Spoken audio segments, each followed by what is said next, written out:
Hello, students and respected colleagues. Welcome here. I'm back with a new lecture on a new topic. And the topic that we are going to explain today is medicalization and demedicalization. This topic is a very new topic, very interesting. And some of you might have heard of these topics for the first time, medicalization and demedicalization. But yes, these are very important and interesting. And anybody who is interested in understanding the world of medicine in contemporary context, then I think no matter what is his or her academic background, but he or she needs to understand the processes of medicalization and demedicalization. And these are actually sociological conceptualization. We'll get to know that important contributions have been made by people like Irving Zola, Michael Foucault, and Ivan Illich. So yes, we are going to have this very interesting discussion for all of you. And yes, this is the 10th lecture in Sociology of Health series. And this lecture is divided in 4 sections. First section will be understanding medicalization and demedicalization. We're talking about two processes, medicalization and demedicalization. And then we'll talk about the levels, characteristics, and attributes related to these processes, and then the main contributors. Although we have been talking about several other contributors, but 3 are very important. Ivan Illich, Irving Zola, and Michael Foucault. And then what is the criticism of this overall approach? So yes, here is the first slide. And basically, this section, we will try to understand the process of medicalization. And for understanding medicalization, basically we need to understand the word medical. Although the word medical is a very household word, very popular, all of you and all of us talk about this, understand this, assume a given meaning, but still we need to talk about this because everything depends upon it depends upon the meaning and the perceptions related to the term medical when we talk about medicalization. So we need to understand. Yes, I have given two references here. According to the Merriam-Webster dictionary, the term medical refers to of or relating to or concerned with physician or the practice of medicine. So medical, whenever we are talking about medical, the meaning is this, that either we are talking about or related to or some sort of the physicians or the practice of medicine. Physicians here mean those who are examining the patients or prescribing medicine to the patients. And then the first use of the term medical is traced way back 17th century as per this Merriam-Webster dictionary. And etymologically, basically, there are different roots in the French and Greek and Latin languages, but all these roots actually somehow talk about some sort of remedy, healing, or physician.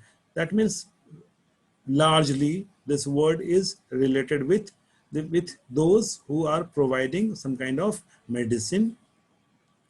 Even Cambridge Dictionary is also explaining this term in a similar fashion. It talks about related to the treatment of illness and injuries, or of relating to medicine, or for the treatment of disease or injury. That means even Cambridge Dictionary is talking about the term medical in a sense that it is related to either disease or some kind of treatment of disease in the form of medicine.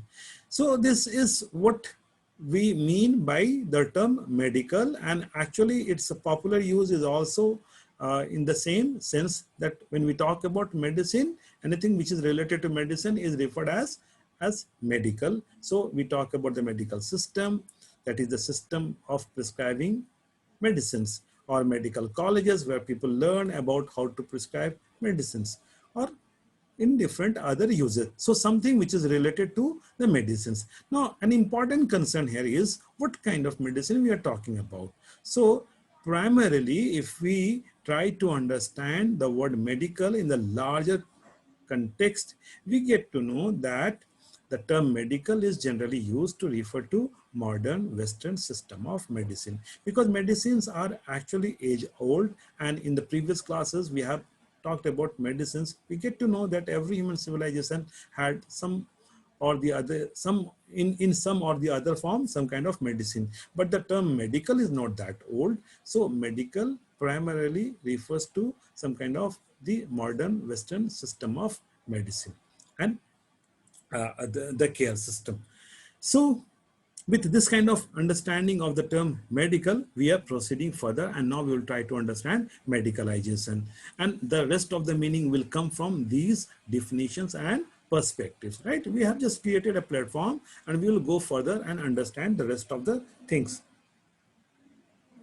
So according to Peter Conard, medicalization describes a process by which non-medical problems become defined and treated as medical problems, usually in terms of illness and disorders. So very clearly defined it is that when non-medical problems are defined as medical, then this is known as medicalization. And when we are saying non-medical problem defined as medical problem, so it is mentioned here that in terms of illness or disorders. So some kind of illness, some kind of disease, disorder, some kind of treatment, care is involved here. So this is one definition, and let us move to few other definitions, talk about other definitions. So Turner has given one more definition, and according to Brand Turner, it is defined as the way in which the scientific knowledge of medical science is applied to behaviors or conditions that are not necessarily biological. And this concept was developed originally in the United States in the early 1970s, associated with the view of medicine as an instrument of social control. So let us repeat it for the sake of further clarity. Brand Turner, it is defined as the way in which scientific knowledge of medical science is applied to behavior or conditions that are not necessarily biological. So behavior which is not necessarily biological, which cannot be necessarily biomedical, when that behavior is defined in a scientific way, then this is defined as medicalization. So the scope is much broader in this definition as explained by Turner. Then we move to next one. Medicalization is also seen as the process through which areas of everyday life have come under the purview of medical authority. So here basically we are talking about expansion of the medical authority. And then it goes further. It refers to the increasing influence of medical institutions and medical profession. So either we are talking about expansion of medical authority, or we are talking about the expansion of influence of medical institutions and medical profession. Then these things are generally identified as medicalization.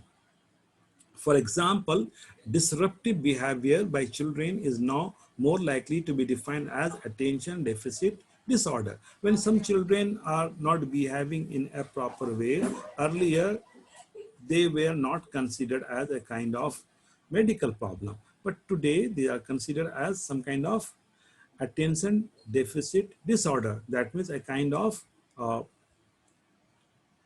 a specific medical situation is related to that, is explained. This is defined as a specific medical situation or condition. So this is a good example of medicalization.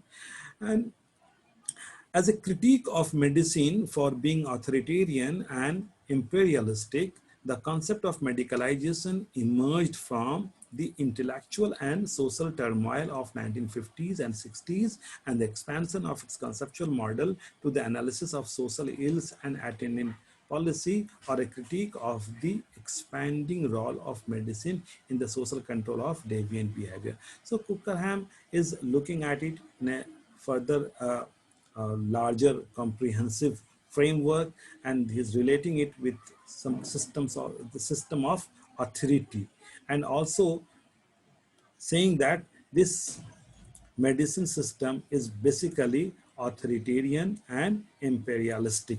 It's talking about the power equation involved within this medical system or framework, and Cochrane considers that actually, because of the inherent power within the medical system, it has expanded its power, it has become authoritarian and imperialistic, and medicalization is actually explaining these components of expansion in its power structure, sort of thing. So medicalization has been a central concept in medical sociology since the early 1970s. Sociologists have studied medicalization since the late 1960s. Yes, so somehow we can see that the contributions related to medicalization are spread over in the decades of 1960s and 70s. And we have identified three important contributors, basically Irving Zola, and then Ivan Illich and Michael Foucault, and we will relate the decades of 16 and 70s with those contributions. But yes, before that, let us talk about few other specific things. But let me give you one more example. Basically, let me make you understand what this medicalization is. And actually, when we are saying that when a non-medical problem is becoming medical, so we have given one example. That example was related to the situation that when a child is becoming very naughty, or he's insisting for certain things, or he's doing some certain kind of disruptive behavior, then as of today we have defined this as attention deficit disorder. A kind of medical term is given instead of taking any moral sort of thing stand about the child, or considering the child as not well socialized or having some kind of moral judgment. We are saying that the child is suffering from some kind of problem. This is medicalization. Just like this, alcoholism, right, was considered as an immoral behavior, especially excessive alcoholism. But at a later stage, it was stated that excessive alcoholism is again a kind of stage of addiction. So addiction of any kind is actually a medical problem. So the moment we're saying that addiction is a medical problem, excessive consumption of alcohol is not remaining a behavioral issue or a cultural issue or a socialization issue, rather it is becoming a medical issue. So this is how medicalization is actually expanding the boundaries of medicine. A third example we can talk about, that when we talk about anemia, right, that is lack of blood or essential component nutrients in the body, and instead of prescribing food, if we consider this, that okay, this is a deficiency of this vitamin, or this is deficiency of that mineral, and instead of suggesting food, we suggest prescribe medicine. For example, vitamin D deficiency is identified as a big problem, and instead of changing the lifestyle, people are being prescribed some kind of medicine for that. So all these things are basically increasingly coming in the domain of medicalization. So I hope with these examples you have understood meaning of medicalization. Now rest of the things you can understand very quickly. So medicalization can occur in three distinct levels. Now, what are these three distinct levels? By expansion of medical vocabulary. That means we are addressing new terminology, new words are being used. Then institutionally, when organizations adopt medical approach to treat a problem in which they specialize. For example, aging. Now, aging is a normal situation, but as of today, aging is considered as a kind of medical situation. Right now, aging means several types of medical support system is required. So this is some sort of institutional response to a natural kind of thing. Or third situation is this at the level of doctor-patient interaction, when a problem is defined as a medical and medical treatment occurs in a specific case. For example, the falling of hair. Now, this is considered as a natural condition in very I mean, most of the time. But yes, for many people, falling of the hair is a medical condition, or for that matter, whitening of the hair, or so many things which are in most of the cases considered as a normal sort of thing, but because of the expansion of medical knowledge, or the power of the institutions, or the expansion of the medicines, these are now started to be considered as medical situations. This is medicalization, right? So with these examples, I hope you have understood meaning of the word medicalization. I have included these points in a very briefly, but you can go through these points at length in the text prescribed. All these distinctions illustrate the process often involves physicians and their treatment directly. However, this is not necessarily so, as in the case of alcoholism, where the medical profession may be only marginally involved or not involved at all. So basically, it is stated here that so far we have been talking about medicalization in the context of expansion of the domain of medical. But not necessarily it is related with the power of the physician, because when we talk about alcoholism or addiction sort of thing, maybe the medical profession as such is not involved in this, and the legal profession is involved. So it's not necessarily that when we talk about medicalization, then it finds its origin only in the profession. Rather, it may be related with other things. Then we talk about another process, that is demedicalization. So actually medicalization is bidirectional, right? Bidirectional means both way. So if non-medical things are becoming medical, and this is known as medicalization, then actually the medical things are also becoming non-medical. That means very often the boundaries of the system of medicine is narrowing, right? Certain things which were earlier defined as medical are now becoming free from that medical terminology, or now being considered as non-medical. This term is actually very value loaded. Demedicalization is the political and ideological process by which the medical profession loses influence over various aspects of society, or alternatively, the political and ideological process by which the medical profession as an agent of social control loses influence over which social problems and behaviors are defined as sickness as opposition to badness. So basically, the control of the medical system, medicine system is somehow weakening, and there may be several reasons for that, although the process of demedicalization is limited.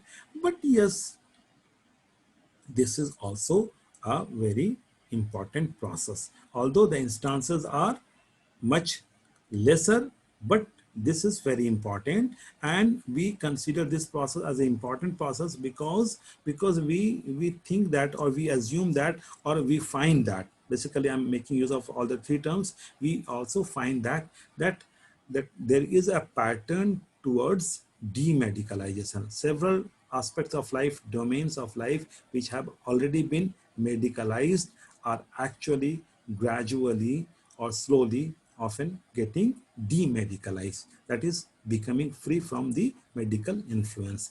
For demedicalization to occur, the problem must no longer be defined in medical terms, and medical treatment can no longer be deemed appropriate intervention.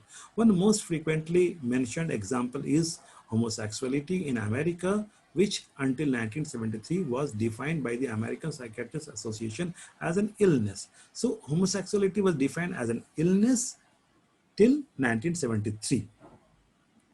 After protests and picketing by the gay liberation movement and support from some sympathetic psychiatrists, the APA voted to declassify it as an illness, a decision that was later endorsed in United Kingdom. As a result, homosexuality became more widely recognized as a lifestyle choice. With the onset of AIDS epidemic in 1980s, however, it became partially remedicalized, although in a different form. Overall, the evidence to date is that medicalization is far more common than demedicalization.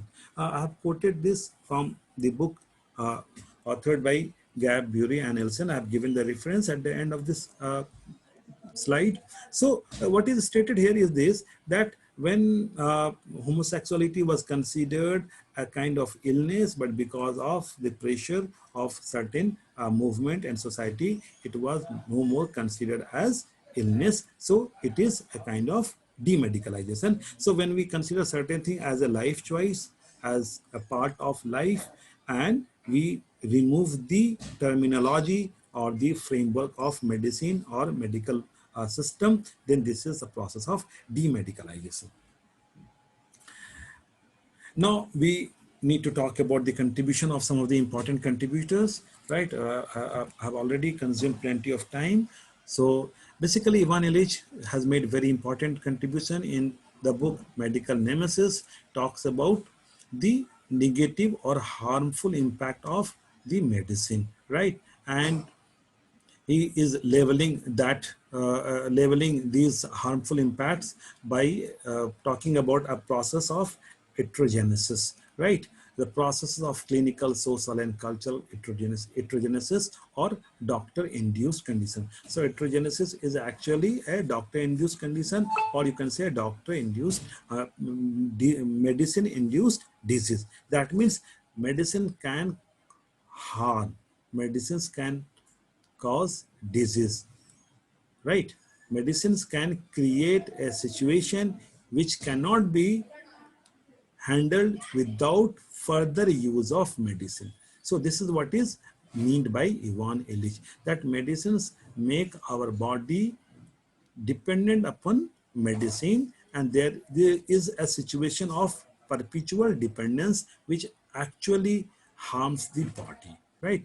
And this is a medicine caused illness, and this is referred as heterogenesis. So very briefly we'll talk about that. Basically Illich talks about three kinds of heterogenesis. This is clinical, social, and cultural. I have given the details here, so you can read about them by pausing this video. But very briefly, I'll talk about this. Illich argues that the damage done by medicine to the health of the individuals and population is very significant.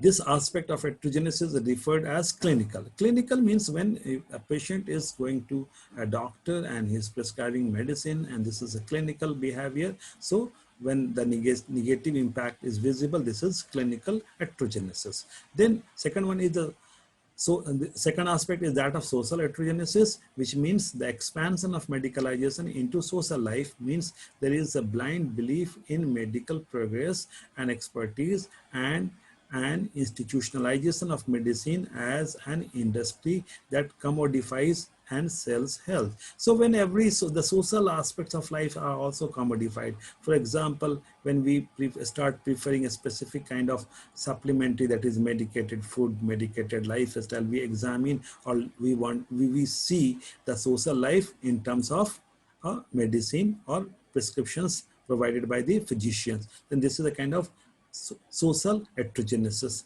And the third aspect is that of the cultural heterogenesis, which denotes a dependence on medicine to cure and to care for. Illich argues that cultural heterogenesis means that people no longer take responsibility for their own health problem and the diagnosis of their symptoms. So basically, as a culture actually teaches us a comprehensive lifestyle. When we become excessively dependent upon medicines to take care of ourselves and actually our near and dear, Illich talks about a certain stages of life, and he says that pain is also a necessary component of life. It helps us in developing some kind of adjustment with the nature and environment. So when we completely depend upon medicine and you forget the natural conditions of life, then actually we get distance from nature, and this kind of departure is actually a kind of seclusion and dependence upon the system of medicine. So this is not good for the human being, this is not good for the larger environment. This is what is stated by Ivan Illich. So he's a very big critic of medicalization. Then we talk about Irving Zola and Michael Foucault. Zola analyzed the increasing pervasiveness of medicine in terms of three things. One, expansion into more and more areas of life. Second, absolute control over techniques. And third, access to intimate areas of life. Now, this access to intimate areas of life, basically, when we talk about medical intervention, we get to know that almost each and every aspect of human life is increasingly being intervened by medicine, right? To the extent that life and death, birth and birth planning, everything is actually related with some kind of medical prescription or technological intervention. And then there is a fourth point also here, that is the involvement in the ethical issues. So basically a surrogacy kind of thing, and then uh, several other things are there. When surrogacy, when the real mother and the biological mother are basically differentiated sort of thing. So there are so many things that we can talk about, but yeah, because of positive time, we cannot talk about all those things. And then we will talk about the contribution made by Foucault. Foucault is a very eminent social philosopher. We talk about Foucault in different contexts. And here we'll very briefly talk about Foucault. The major contribution of French social philosopher Foucault to medical sociology is his analysis of the social functions of the medical profession, including the use of medical knowledge as a means of social control. Medical knowledge as a means of social control and regulation, as he studied madness, clinic, and sexuality. So Foucault has examined things from the perspective of power. He's looking at things from the perspective of surveillance and control. And he's saying that this medical system, basically, or the medicine as such, is a kind of tool which is used for social control and surveillance, which is very presenting a very different perspective. Foucault explains it further, talks about two distinct trends emerging in the history of medical practice. One is medicine of the species. When he talks about medicine of the species, this is the classification, diagnosis, and treatment of a disease, and medicine of social spaces. So when he talks about social spaces, he's talking about the community and the society. This is the prevention of the disease. So the former defined the human body as the object of the study. That means medicine of the species. Here we're talking about human body and human body as the object of the study. So some kind of clinical trials and approaches over there. And then when we talk about medicine of the social space, then actually we are talking about some kind of medical and civil regulation, that kind of regulation which is taking place in the larger society. You can talk about the public health and related aspects. So one is related to the curative dimension of health, and the other is related to the preventive dimension of health, but preventive dimension not confined to the human body, but spread over the larger society. So this is how Foucault is talking about these things. And Foucault talked about medicalization in his very famous book, Birth of the Clinic. So we have explained these things in brief here because of the compulsions related to time. Most of the students are saying to keep my lectures brief, so I'm trying to keep it brief. Now this is not free from criticism. There are a few criticism which I have already mentioned, and that we can understand also. And then here are the references, I mean the books that I have taken this content from, and I've mentioned all these references. And recommended reading, yes, I recommend my own book, Sociology of Health, because most of this content is taken from that book also. So basically, if you want to understand the things beyond these things, you can refer to that book. But I have already talked about most important things. So I think for many students, this will be enough. But anybody who is interested or who are the research students, they can go beyond and explore the things. So thank you very much for being with me. I hope I hope that I have made you understand the these two important processes, and you may find them interesting. Basically, these are very important and relevant for the research students, because we need to understand the kind of changes which are taking place in the world of medicine at a larger level from the perspective of medicalization and demedicalization. And in contemporary context, basically COVID-19, again, we can see to what extent medicine is necessary. And in public health, actually it is a very debated topic, because if we examine biomedicine and related thing, then it will be very difficult to identify that actually which factors are responsible for controlling the morbidities and mortalities, whether these are the medical factors or whether these are the social factors. So medicines like antibiotic and then few other are certainly very important, but along with them actually the social variables, the social conditions of life, the larger environment of health are also very important. So medicalization and demedicalization talk about these important things. I've stopped sharing the PPT and now I'm closing.